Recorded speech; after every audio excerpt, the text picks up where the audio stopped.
अस्सलाम वालेकुम नाज़रीन, welcome back to my YouTube channel. उम्मीद है कि सब दोस्त खैर व आफ़ियत से होंगे।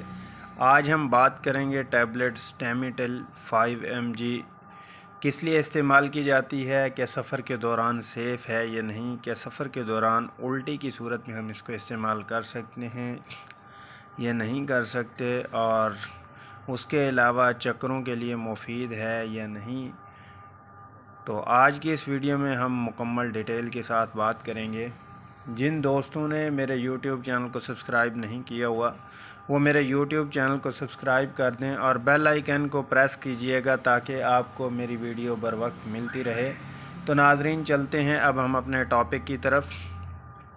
टैबलेट स्टेमिटेल, अगर इसके एक्टिव इंग्रेडिएंट की बात की जाए, फार्मूलेशन की बात की जाए, तो इसके अंदर प्रोक्लोरोपेराज़ीन 5 mg इसके अंदर साल्ट है, ये एक्टिव इंग्रेडिएंट है। जो इसकी फार्मूलेशन है 5 mg मिलीग्राम में मौजूद है, और जो इसको प्रिपेयर कर रही है फार्मा, उसका नाम है सनोफी फार्मा। बहुत ही अच्छी फार्मा है, बहुत ज़बरदस्त फार्मा है। तो इसको हम नोज़िया वोमिटिंग में इस्तेमाल कर सकते हैं, चक्कर आना, जी मतलाना, उस सूरत में भी हम इसको नाज़रीन इस्तेमाल कर सकते हैं।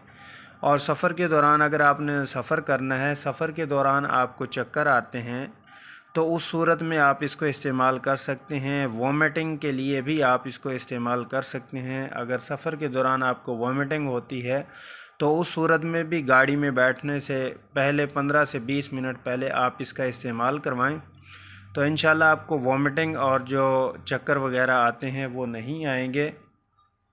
स्टेमिटेल टैबलेट को मैदे के लिए भी इस्तेमाल किया जाता है, क्योंकि सम टाइम मैदे की वजह से चक्कर आ रहे होते हैं, गैस्ट्रिक हो रहा होता है, जिसकी वजह से जी मतलाता रहता है, चक्कर आते हैं, दिमाग में सर में दर्द रहता है। तो उस सूरत में भी इसको जैसे मोटिलियम टैबलेट के साथ अक्सर अपने डॉक्टर हजरात को देखा होगा, राइज़े किया, उसके साथ मैदे का PPI मेडिसिन के साथ स्टेमिटेल को भी ऐड कर दिया जाता है ताकि पेशेंट को चक्कर, घबराहट वगैरह ये ना आए। तो जिन में ये मसला रहता है, जैसा कि मैंने डिस्कस किया है, सर में दर्द हल्की रहती हो, वॉमिटिंग रहती हो, उल्टी का आना, चक्कर आना, जी का मतलाना, घबराहट रहना, और उसके अलावा चक्कर महसूस होना, चलते उठते बैठते चक्कर महसूस होते रहते हैं, नींद का ठीक से ना आना, तो उस सूरत में ज़हनी डिप्रेशन में भी ये काम करती है।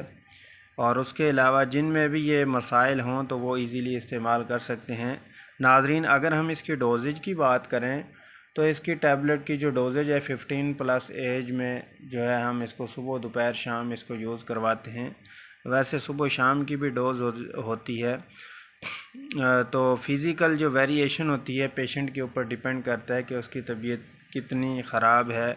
उस सूरत में जो आपके डॉक्टर हैं, फिजिशियन हैं, आपकी तबीयत को आपकी तबीयत को मद्देनज़र रखते हुए ही इसकी रिकमेंडेशन देंगे कि क्या डोज़ देनी है।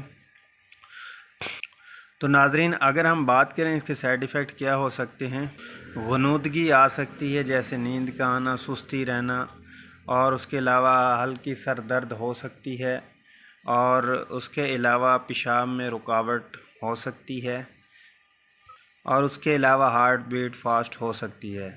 अदरवाइज़ इसके कोई ज़्यादा साइड इफ़ेक्ट नहीं है। तो नाज़रीन, बहुत ही ज़बरदस्त टैबलेट है। अगर आपको चक्कर वगैरह हों तो उस सूरत में आप इजीली इसको इस्तेमाल कर सकते हैं, या अमूमन आप मेडिसिन के साथ डॉक्टर हज़रात ने रिकमेंडेशन दी होती है तो उस सूरत में यूज़ कर रहे होते हैं। तो हमारा वीडियो बनाने का मकसद यही है ताकि आपको अवेयरनेस आ जाए, आप कोई मेडिसिन इस्तेमाल कर रहे हैं ताकि आपको पता चल जाए कि हम किस मकसद के लिए इसको इस्तेमाल कर रहे हैं, और इसके फ़ायदे क्या क्या हैं, और इसके नुकसानात क्या क्या हैं, और इसकी डोजेज क्या क्या हैं। तो उस सूरत में इसके लिए हम वीडियो बनाते हैं। उम्मीद है कि नाज़रीन आपको ये मेरी वीडियो अच्छी लगी होगी। वीडियो को लाइक शेयर ज़रूर कीजिएगा, अपना ख़याल रखिएगा, दोस्तों का ख़याल रखिएगा। मिलते हैं नेक्स्ट वीडियो में, तब तक के लिए मैं इजाज़त चाहूँगा। अल्लाह नेगेबान।